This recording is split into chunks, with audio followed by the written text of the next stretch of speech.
So thank you all for being here. We're very fortunate to have Dr. Tianchen. He's an assistant professor in the Department of Statistics at UC Irvine. His research interests include causal inference, experimental design, machine learning, semi-parametric efficiency theory, and longitudinal data analysis. He applies these methods to develop personalized digital interventions to improve health and well-being at scale. And he conducts collaborative research on Alzheimer's disease and related dementias.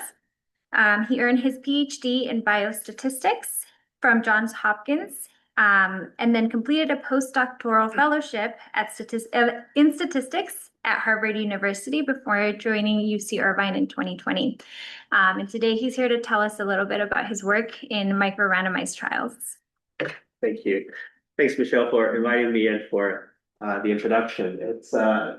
It feels so great to visit USC. This is my first time here, and such a modern building. Really impressed. Okay, so we're going to talk about causal mediation analysis in a type of experiments called micro-randomized trials. I'll tell you what it is, and then I'll tell you some challenges that we need to solve along the way in order to define the estimate and then come up with an estimate. Then we'll see some application results and see what we get from this new method. So the field that I work on, or rather I should say, those methods that I apply to, is the field of mobile health interventions, and they are these apps that aim to change people's behavior. Things like fitness trackers, mindfulness practices, medication reminders, drinking diaries, etc.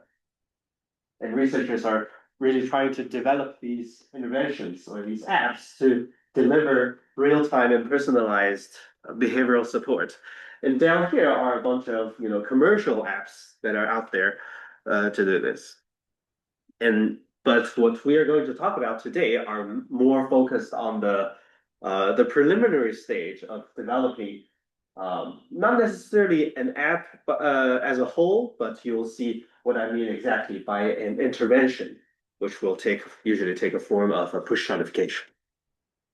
So the underlying premise in these type of mobile health intervention development is that a prompt, maybe a notification asking you to do a very small thing, that would lead to some short-term behavior change.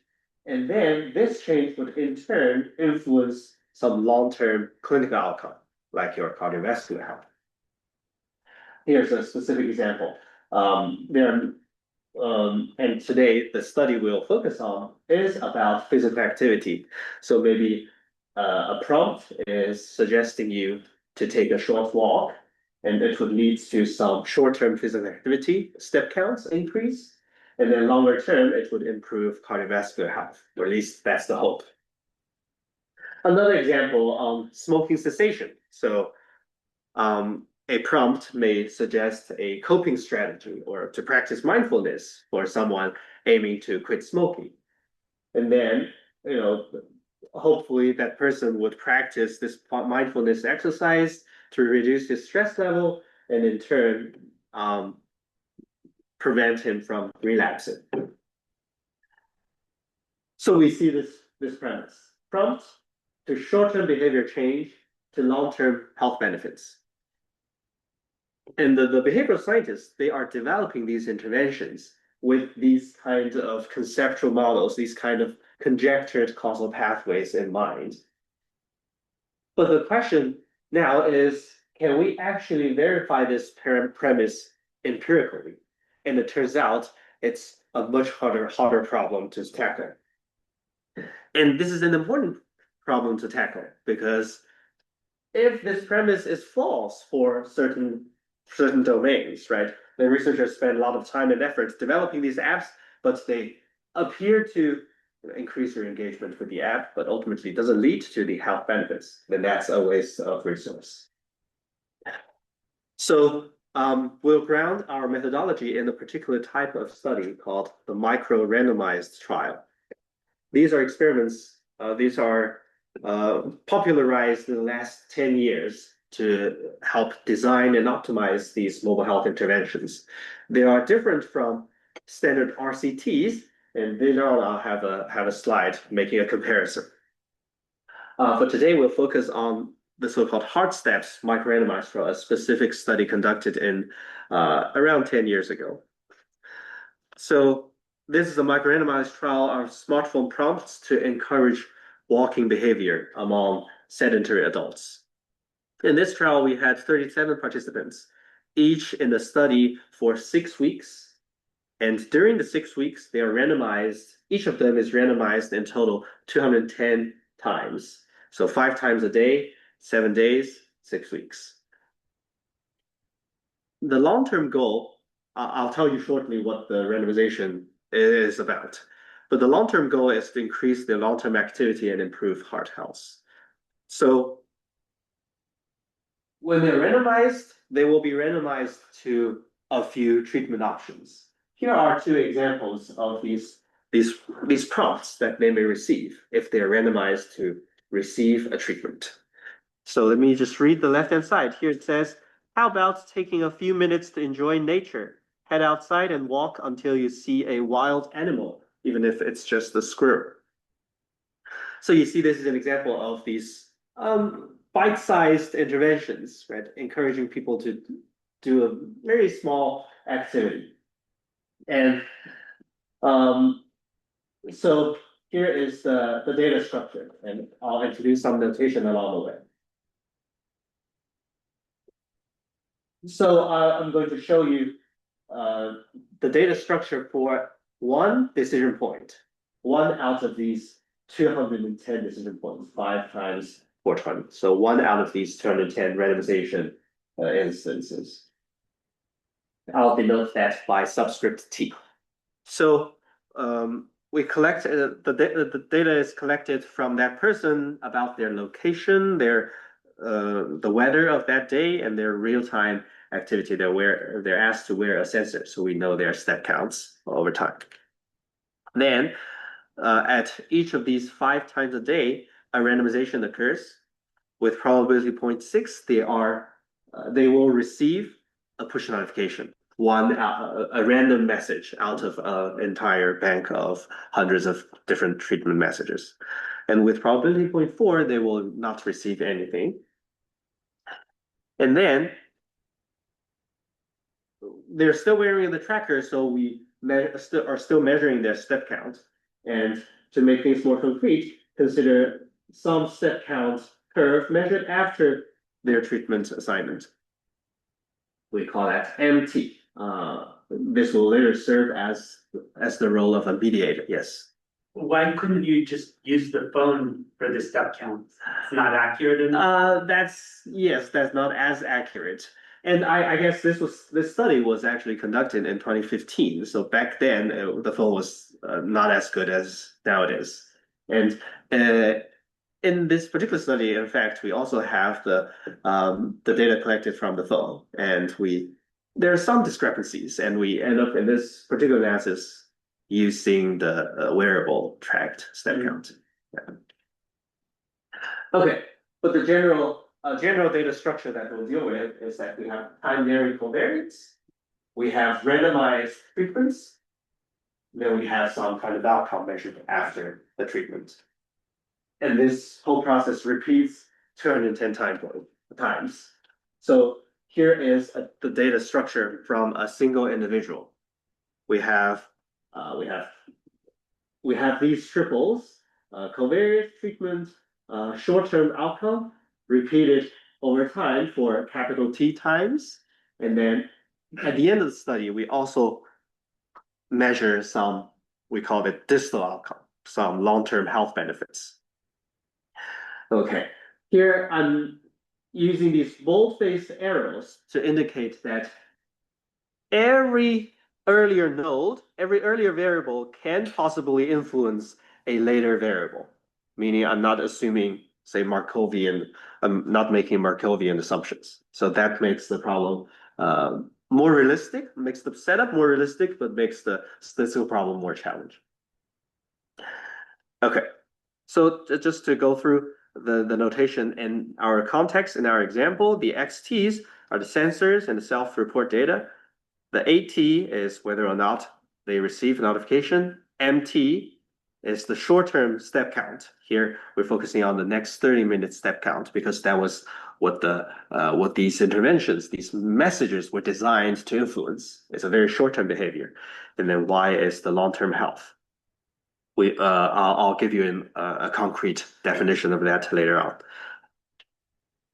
Okay, so there are a few questions if we want to say validate the premise we talked about, right? Does these ATs influence the outcome through changing the short-term M's? So now in the literature, people have developed methods for more focused problems. The first line of research in the micro-randomized trial nowadays is very well developed, is to answer questions about short-term effects. Does AT influence MT? Does the notification actually increase your step count in the next 30 minutes compared to no notification? There's a lot of literature on that. And then the next question is, so does the push notification influence the long-term outcome? That is a more recent development, and we had some methods to deal with that in a simple case for continuous outcomes. And then today we're talking about a more complicated, involved question: does AT influence the outcome via changing the mediators? So there are two challenges when we want to tackle this problem statistically. The first challenge is that there are many treatment occasions. In this particular study, we have 210 time points. So the outcome could potentially be influenced by all these treatments. And that's the intention of the science anyways, right? We want all these interventions to sort of have an accumulative effect on the health outcome. So how do we define and model the treatment effect with so many time points, so many treatments? What is the effect? What does it mean to say an effect? The second challenge is that we have many mediators for any of the treatments. And even if we fix a treatment, that's time t, right, it can influence the outcome through changing the most immediate m, but it can also influence the outcome by changing some future variables. So even for a specific treatment, there can be many pathways leading to changing the clinical outcome of interest. So how do we disentangle all these different pathways? Okay, so we'll address all these challenges, both of these challenges, at least propose one way to address these challenges. But before that, I wanted to make a comparison with the classical RCT. Now, there are many experts in RCT in the room. I want to have a disclaimer that I'm grossly simplifying the questions that the RCT can answers. So bear with me, but let's focus on what's distinct between the two types of designs. So the RCT usually the goal is to confirm treatment efficacy. We want to compare, say, does drug A beat the placebo? Whereas in the micro-randomized trial, the main point is not about does the push notification increase your step count versus not sending a push notification, but rather the main point is to, once we figure out that question, we want to figure out the next question, which is how do we optimally send you push notifications? How do we optimally sequence these push notifications so that they achieve the maximal long-term benefit? It's not just about evaluating the push notification, but rather to optimize the treatment as a whole. So that's why I say here, optimize when and in what context to intervene. Now, in terms of the data structure, RCT usually randomize once per person. And then in the micro-randomized trial, we saw that we can have up to hundreds of times of randomizations per person. Then in the classical RCT, we oftentimes also have intermediate outcomes, but usually there's a single endpoint of primary interest per person. Whereas in the micro-randomized trial, here we have both the distal outcome at the end of the study, but also the time varying little outcomes after each mini randomization. So as I said, the micro-randomized trial aims to talk about what's the best way to deliver these treatments in the sequence. Right? So it talks about it concerns the question of delayed effects and treatment burden, habituation, and time varying effects and effect modifications. So it's not just repeating RCT over time for more power. It has to do with the temporal dynamics of the system. So that's a quick primer on why this is a different experimental design. Okay, so now we'll come back to our statistical challenges. We'll solve the two challenges one by one. The first challenge is that we have so many treatments. How do we define a common effect? So for the purpose of this presentation, let's take a step back. Let's ignore the focus on mediations. Let's just ask, what are the effects of all these ATs on the outcome? The total effect, without concerning different pathways. In the context of HeartSteps, does an activity suggestion prompt actually improve long-term health? So we have repeatedly mentioned this challenge. We have many treatments, and in the study, N is only 37. So what do we do? In order to talk about the proposed solution, let's review the potential outcomes notation that's often used in causal inference. So if it were a single time point treatment, we can have Y0 and Y1 denoting the two hypothetical treatment outcomes we can observe if we assign the person to treatment 0 or treatment 1. And we have our familiar average treatment effect. In this case, we're dealing with longitudinal treatments. So the potential outcome is indexed by the entire sequence of treatments. And sometimes we use the overbar notation to denote a sequence of variables. Each of these A little t's are binary in our case. So we have 2 to the t different potential outcomes. The conventional approach in causal inference to handle these usually concerns of modeling the expected value of some potential outcome and how this depends on the treatment sequence, or concerning differences and modeling the difference alone. But for us, it's not feasible because we have too many parameters in that case. If we were to model this as a function of, say, this AT bar. So what do? There are typically 2 choices. Either we make stronger assumption to reduce the number of parameters, or we redefine the parameter so that it captures some marginal contrasts. It will end up being an average over all these different finer scale differences, so that both with the same goal of reducing the number of parameters, so that we can do a good job estimating them. And in this talk, we will take the second route, consider marginal contrasts. Okay. So I want to illustrate to you this marginal contrast idea in this specific context of micro-randomized trials. And in the literature, we have been calling this the excursion idea, or considering causal excursion effects. And I'll show you what it is. So for illustration purpose, suppose we have 5 time points treatments and then an outcome at the end. And people get randomly assigned to 0s and 1s for all these treatments. Okay, now, if I had averaged over everyone's outcome, that means I'm taking the expected value of the outcome where all these A's are randomly assigned in the study. And so this expectation was averaged over the distribution of these A's in the study. And this is equal to expected Y, by the way, because these are capital A's. And what I'll do is to use the rainbow color to emphasize that these A's are averaged over, or the distribution of the A's are averaged over. So they are not green, they're not orange, they're rainbow colored, they're a mix of zeros and ones. Okay. So now let's talk about the contrast.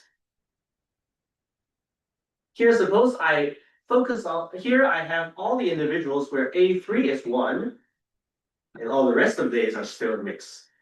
Here I focus on A3 equals 0 individuals, rest is a mix. Okay, so then I'm going to show you how do I define the effect of A3 on Y. So if I average over all these individuals, everyone has A3 equal to 1, but the rest of the A's are rainbow colored, are a mix from the micro-randomized trial.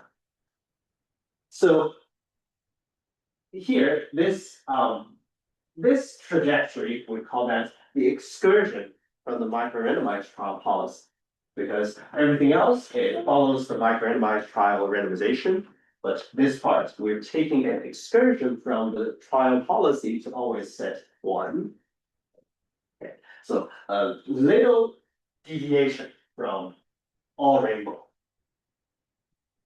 And then here we can write the expected potential outcome indexed by this treatment trajectory.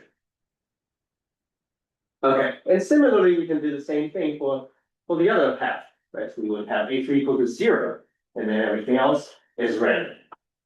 So we will define the effect of A3 on the outcome as the contrast between these two expected potential outcomes, so that we isolate the effect of A3 in the context of all these other treatments being still randomized in the trial. There was a question. So this is after the trial is finished, you're going back and just identifying subsets to improve result. I would say yes and no. Yes, in the sense that this is how we can conceptualize the effect definition. No, in the sense that in the estimation, even though we are estimating these quantities, we don't actually look at subset of the data, but rather we build some models to estimate these parameters. That makes sense. Yeah, so we will end up borrowing information across different time points, say, to look at to estimate parameters. Yeah, and maybe it might get a little bit clearer on the next few slides. Okay, so here is more generally the total effect. The total meaning, I'm not considering mediation yet. The total excursion effect of AT on Y. This is the difference. This is the contrast. We contrast the expected potential outcomes between two treatment policies. The first one is follow micro-randomized trial up to t-1, then set AT equal to 1, then go back to follow the micro-randomized trial again. And here similarly, yes. Sorry if this is a really naive question. This isn't my area, but is this like an average treatment effect kind of? This is an average treatment effect kind of situation. And for those of you who have done work in factorial design, this is a very similar idea. In factorial design, if we want to look at the effects of one factor, we're averaging over the distribution of the other factors. And here if we want to look at the effect of AT, we're averaging over the distribution of the other A's. Yeah, just making sure I'm on time. Okay, so now mathematically, this is you might think this is a convenient definition, right? Now the interpretation is the following. So suppose we override the app at time t to definitely send a prompt. How would that change the end of study outcome compared to not sending it at t? And implicitly in this sentence is that the effect is for individuals in the trial, meaning this is for individuals who are receiving these other A's following the micro-randomized policy. Okay, and we'll see an implication of that is these effects would depend on the randomization probabilities. So we'll see that clearly on the next slide. And what I'll do is that I will simplify these notation as just write AT equal to 1 and AT equal to 0. Okay. And that the implication is that all these omitted treatments are naturally assigned according to the micro-randomized trial policy. Okay, but in the literature, you wouldn't find this notation because this is a non-rigorous notation. But I think it's helpful for at least in talk for communication purposes. Okay, so let's look at a specific example for in a specific generative model. How does these effects actually look like? Let's consider a setting where adjacent treatments interact negatively. For example, back-to-back prompts are less effective due to user burden. Then we might say, here's the generative model. AT follows the simple Bernoulli distribution, and Y is a sum of the effect of each of these A's, but also subtract off the negative adjacent interactions. Okay, let's just say this is how the data would generate. Then we can use some quick math, we can actually show that the effect of AT equals this. So it's not just this part capturing the effect of AT. Effect of AT is actually also dependent on the negative interactions with AT plus 1 and AT minus 1. And the amount of that negative interaction, how that plays into the effect, is also controlled by the randomization probability. So this term reflects the negative interaction of adjacent treatments. Implication is that different micro-randomized trial with a different randomization probability would give us different effects, different true effects. If you do 60% of the time sending A versus 40% of the time sending treatment, you get different effects. That's very different from an RCT setting where the randomization has other considerations like efficiency and balance and all that, but that shouldn't influence the underlying treatment effect. Right. And so the takeaway is that the excursion effects that we are studying in the micro-randomized trials, it's policy dependent. It depends on the MRT design itself. It's not a universal treatment effect. Now, at this point, you might be thinking, okay, so that's bad. That is bad to some extent, right? I really wish we had a concrete effect of sending a treatment at time t. But what does that exactly mean, sending a treatment at time t? How does that influence the outcome? Well, if the effect of time t is influenced by other time point treatments, if that is influenced by other things, then that should be taken into account, right? So in a way, this is, I wouldn't call this a bug. This maybe is a feature. And on top of it, the micro-randoms trial literature has established that these effects are in the context. So we have talked about how this effect needs to be interpreted based on the micro-randomized trial itself. So if the micro-randomized trial is conducted while mimicking what might occur in a real-world situation, if a real-world implementation does want to sometimes send notification, sometimes not send a notification, then that's a better situation because the effect we estimated here would mimic to some extent a real-world situation, the effect in a real-world setting. But this is a debatable topic. Okay. So, but with that, now let's suppose this is an acceptable solution. Then we'll move on to look at mediation and solve the second challenge. And before I go into the actual longitudinal mediation, I'll give a quick review of the causal mediation analysis for cross-sectional data. So people often use these kind of DAGs or directed acyclic graphs to illustrate mediation causal relationships. So A is the exposure, M is the mediator, and the Y denotes the outcome. And the idea of causal mediation analysis is that the treatment can influence the outcome directly, marked by this orange arrow, or indirectly, marked by this blue arrow, marked by this blue path. And we want to use data to answer what's the weight of each of these errors? What's the proportion of both of these effects? In order to define these effects, we'll use potential outcomes again, but in this case, the potential outcome depends on both the treatment and the mediator value. Okay. And you'll see we can set these into different values and take contrasts to define mediation effects. So YAM is the outcome under A equal to A, M equal to little m. And then M parentheses A, here capital M means mediator value under A equal to little a. Okay, now here comes the most interesting one that's very crucial in causal mediation analysis. We have Y, A set to little a, but then for M, the treatment is set to some other A prime. And this is called the cross-world potential outcome.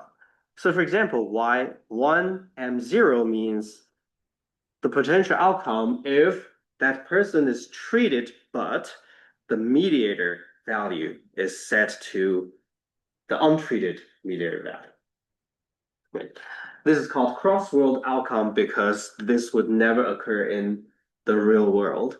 If that person is assigned treatment 1, everything of that person should behave under treatment 1. But in order to consider mediation effects, we need to consider these hypothetical outcomes. Okay, so we will use notation instead of this notation standard in the literature. For this presentation, we will use this notation: Y super A equal to 1, but A equal to 0 for n. Okay, this is cumbersome right now, but later on when we deal with longitudinal setting, this will become useful. Okay, so now we can decompose the effect. So the total effect, which is the ATE in this case, in this cross-sectional case, can be decomposed into an indirect effect and a direct effect. So the indirect effect is defined as expected value A equal to 1 minus A equal to 1, but A equal to 0 for n. So here I'm keeping the treatment assignment for the outcome itself, but switching the treatment here for n. Right? Here implicitly, this is saying A equal to 1 for y and A equal to 1 for n. But here I'm switching it to A equal to 0 for n. And that tells me how much does the mediator contribute to propagating the treatment effect.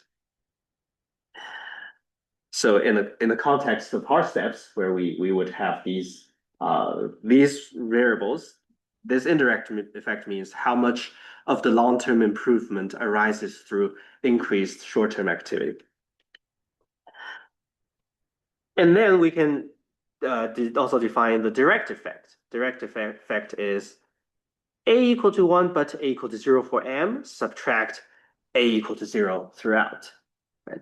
So this is, we're switching the treatment assignment on the outcome while keeping the treatment assignment on the mediator fixed at 0. Now, the fact that this is 0, we're fixing the treatment for m at 0 instead of 1. That's just for just a convention. Usually in the literature, when people develop methods, they are able to estimate both ways. So we can decompose into this, or we can put the intermediate variable in a different way. Okay, so the direct effect means the benefit not through increased short-term activity, maybe through motivation, through habit formation, etc. Okay, so that was mediation 101 for a cross-sectional study. How do we deal with longitudinal setting with many treatments and many mediators? The challenge of many treatments we have already dealt with. Right? You'll see that we will also use the excursion effect idea, marginal contrast idea. But then for the many mediators problem, for each single A, we have so many possible mediators in the future that will influence and potentially propagate the effect of A to Y. What do we do? So our solution is to make a very simple decomposition. We focus on AT through MT through Y versus AT not through MT, but everything else through Y. Okay, and I'll show you exactly what this means and why this makes sense. All right, so now I'm going to introduce some more notation so that we can define the longitudinal mediation effect in this seemingly greatly complex setting. So here are two notation that only useful on this slide, but in order to make things more rigorous, I'll show you the more complex notation for a little bit. So the excursion policy, previously we said, right, following micro-randomized trial, then 1 or 0, then follow micro-randomized trial again. So I'll use DT1 and DT0 to denote these two things. This just means at T, I change to 1, otherwise randomized.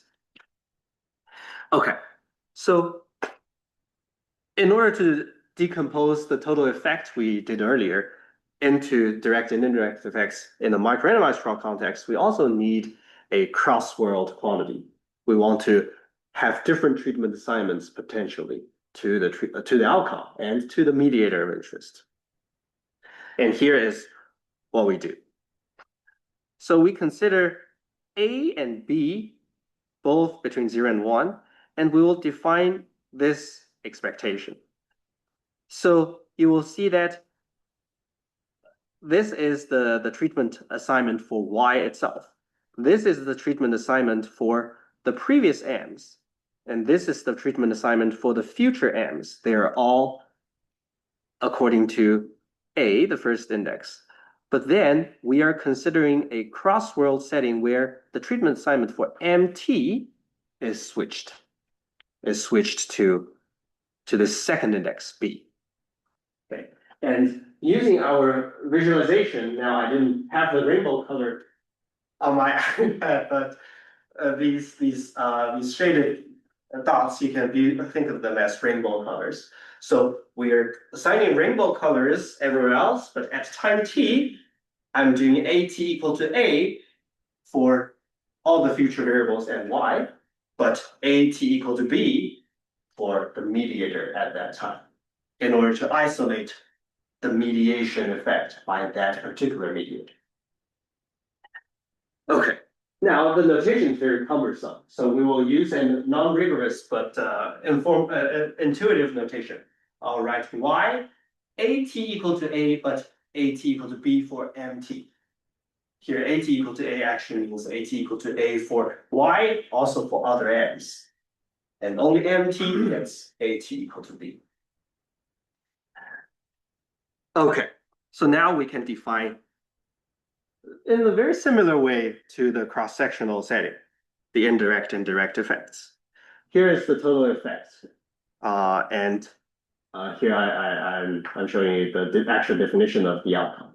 We'll use the week 6 steps as the long-term outcome and focus on the first 5 weeks as the treatment period for the purpose of the illustration.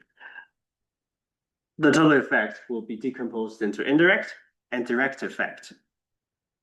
I should emphasize the total effect of AT, here subscript T, will be decomposed into these two, also is indexed by T. So here's the indirect effect. Let's just look at these contrasts. The indirect effect is AT equal to 1 and AT equal to 1 for MT versus but AT equal to 0 for MT. So this is turning on and off the treatment for MT to assess the indirect effect through MT. So in the HeartSteps example, this effect of AT on Y through increased immediate walking MT. And we can, in a similar way, define a direct effect where we are contrasting AT equal to 1, plus AT equal to 0 for MT, and AT equal to 0, and AT equal to 0 for MT. This is turning off the AT, but keeping the MT's treatment assignment fixed.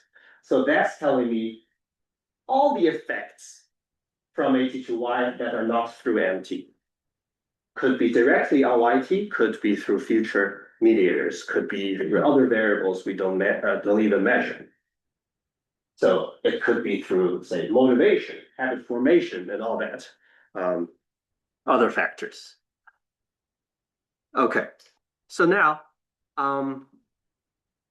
here I wanted to show you visually with 2 time points what the decomposition looks like. Let's suppose we want to look at the effect of A1 on Y. So A1 is here, Y is here. I'm drawing all the possible arrows, so there are many of these arrows. The indirect effect is capturing all the blue pathways, aggregated as a single number.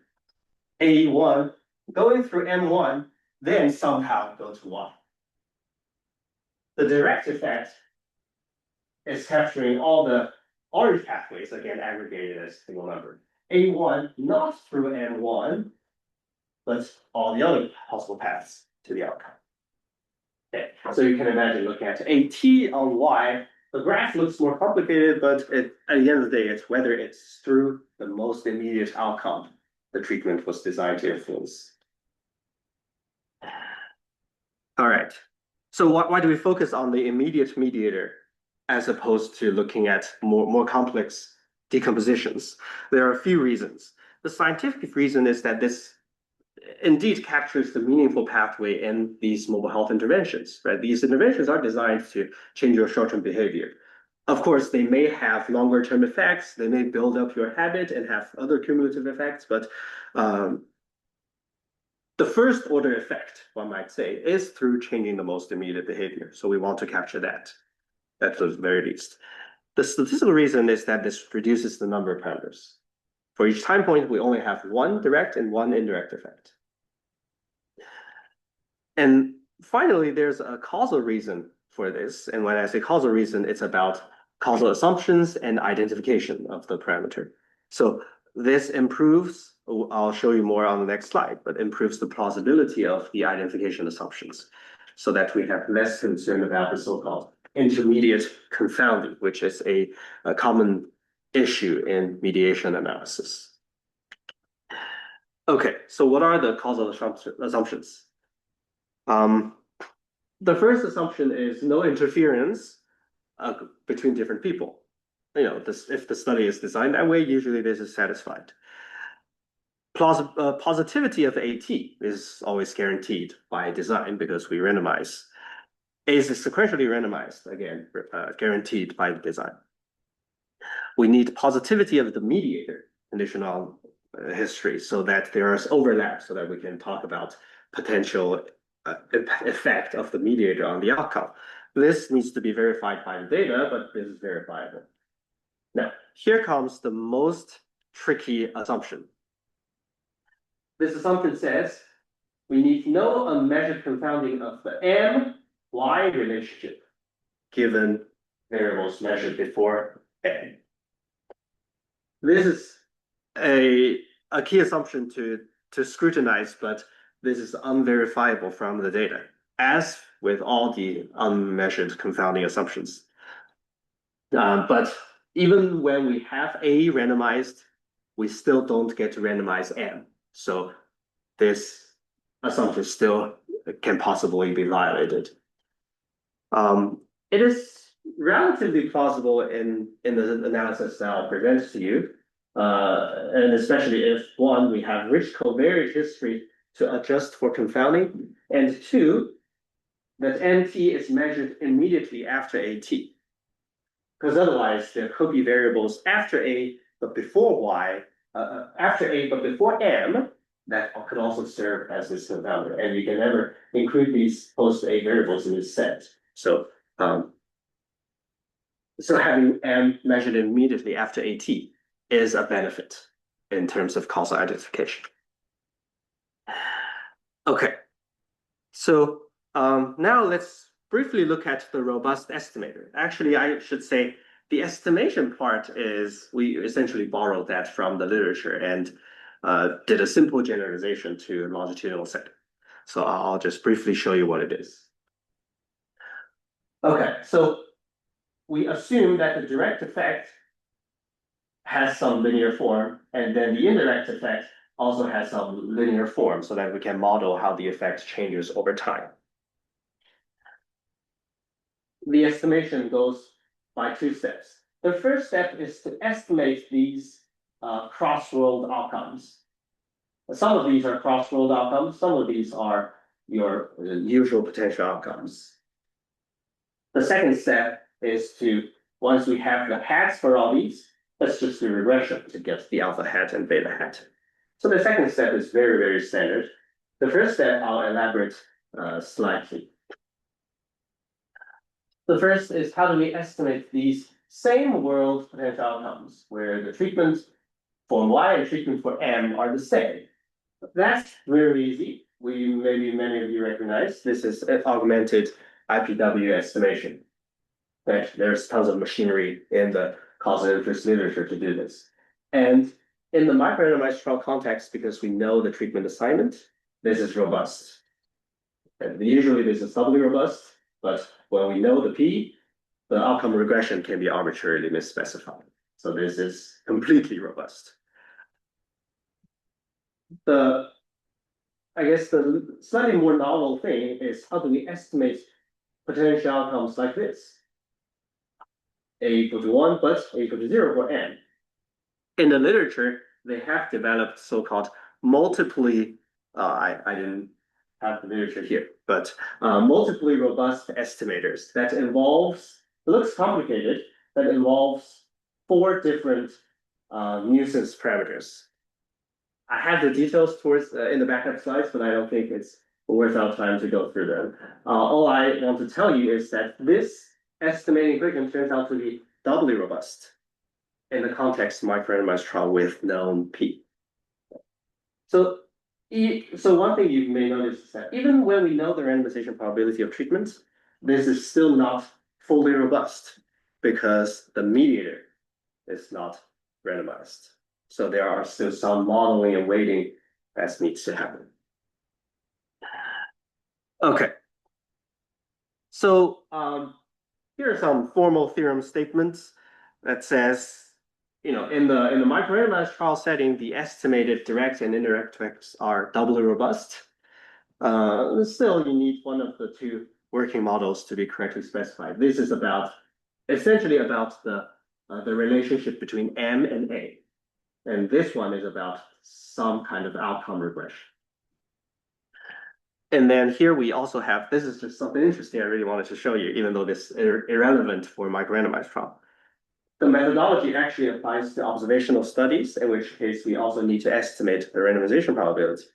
Right? In that case, there is this quadruply robust phenomenon that we need one of the 4 sets of nuisance parameters, one of 4 combinations of nuisance parameters to be correctly specified. Well, how useful is this, you might ask? I don't really know, because in practice, all models are wrong. Meaning, whatever robustness you have, you still can't guarantee 100% correct, right? But in the asymptotic sense, having a estimating equation that enjoys multiple robustness usually reduces the finite sample bias, even when some working models are incorrectly specified. All right, so with the last few minutes I have, I want to wrap up with the application to the study. As a reminder, we have 37 participants, and then we had 6 weeks as the study period.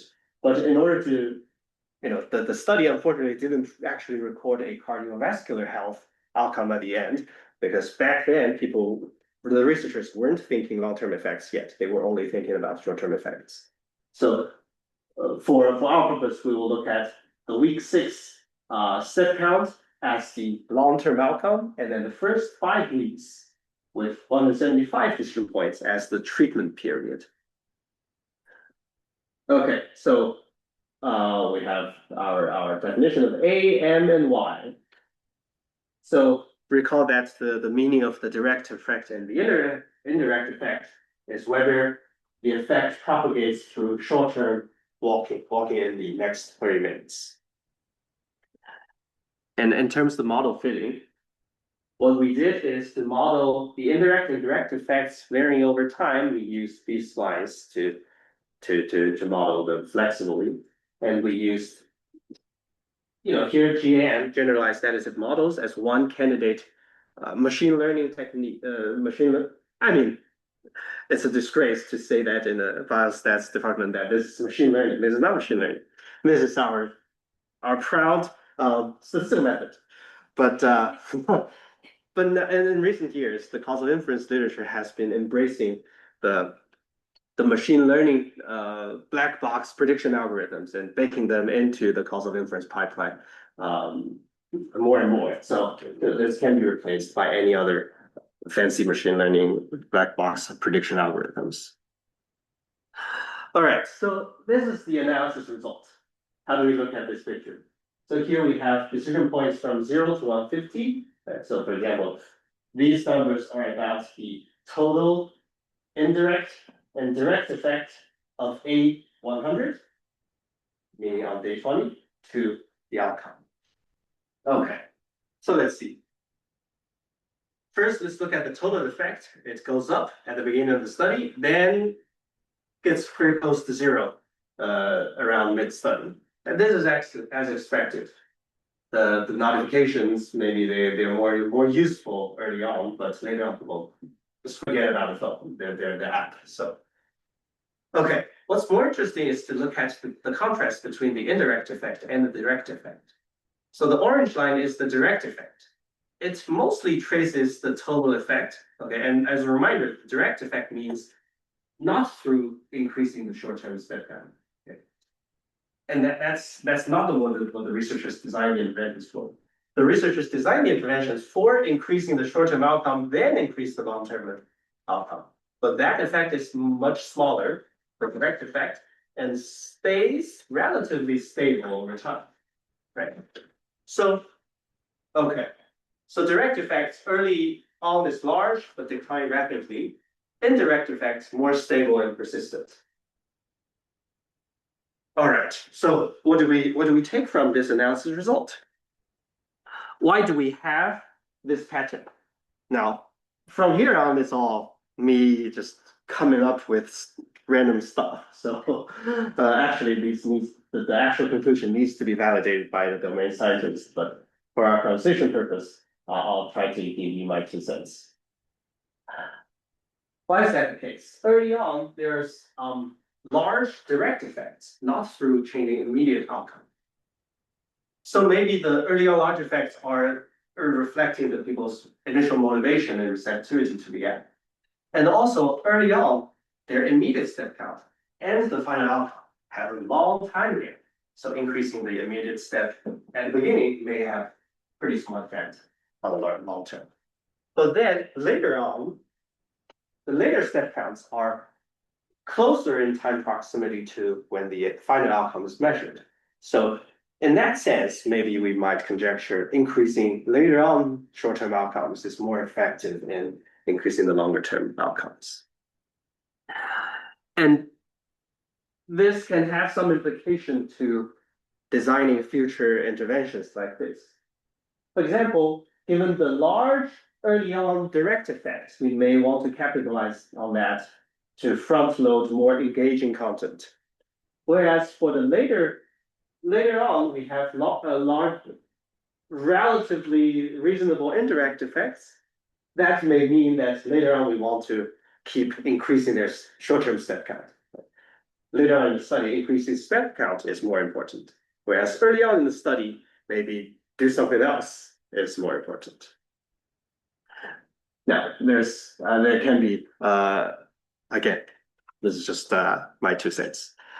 All right, so to summarize today, the motivation of the study is how do we quantify how short-term behavior responses mediate the long-term effects of mobile health interventions.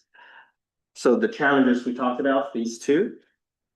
And then the contribution of this particular work is that first we define these effects to find meaningful summaries that can be estimated out of the very complex causal relationship, and then proposed a robust estimator. And then we discuss some findings from the study. Okay, that's it from me, and happy to take questions.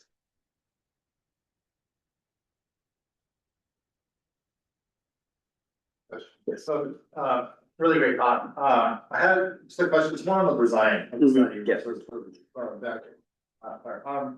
So you said that the time points are randomly assigned, right? The time points, Per day. the time points, they actually were picked at the beginning of the study. Mhm. So they were, I think, early morning, then morning commute, lunchtime, mid-afternoon, and evening commute. Mhm. So that can differ from person to person, but for the same person, it's fixed throughout the Okay. study. Yeah, I guess that is like, I'm assuming that getting a push notification in the morning, Mhm. right, may actually influence the rest of your. Yes, Walking yes, habits yes, for the rest of the day, yes. as opposed to, let's say you're like 00001, right, then it's at night, and then so you're not gonna walk the rest of the day. And you see it, and then you forget about it, and then the next morning starts, so I guess, do you think that there's any sort of temporal relationship between when the one happens? Yes, definitely. They're, I think intuitively, yes.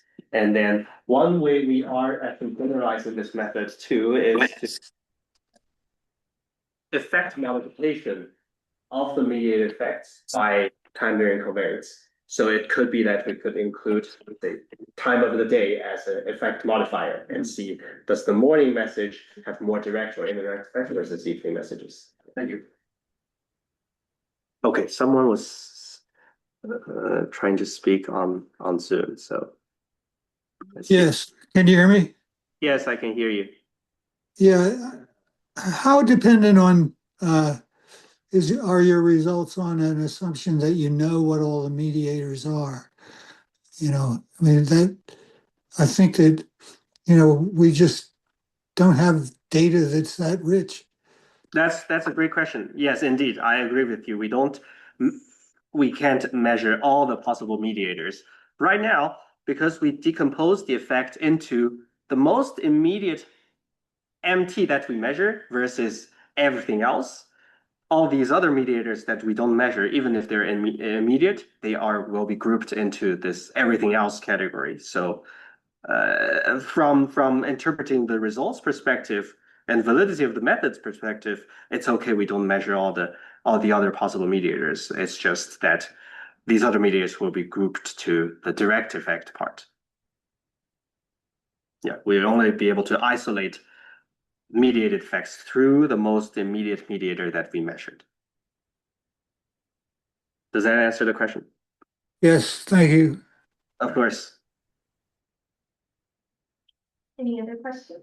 Do you consider overfitting when you utilize the machine learning model? Oh, great question. So here, okay, the question is, do we need to consider overfitting when we use say machine learning models for nuisance functions? And it turns out that in causal inference in general, many related problems, but also in our case, we don't need to worry about overfitting largely because of the robustness, that we are not directly fitting the causal effects, but rather we're fitting the so-called nuisance functions. And let me just quickly show you the list of the nuisance parameters. These are all the nuisance parameters that we're just using them as a support for estimating the actual causal effect. So there's less reliant on how accurate they are estimated. Still, we need some requirements, but yeah, that's less of a concern. Yeah, makes sense. Yes. Thank you so much. Yeah. Thank you, everyone from Zoom.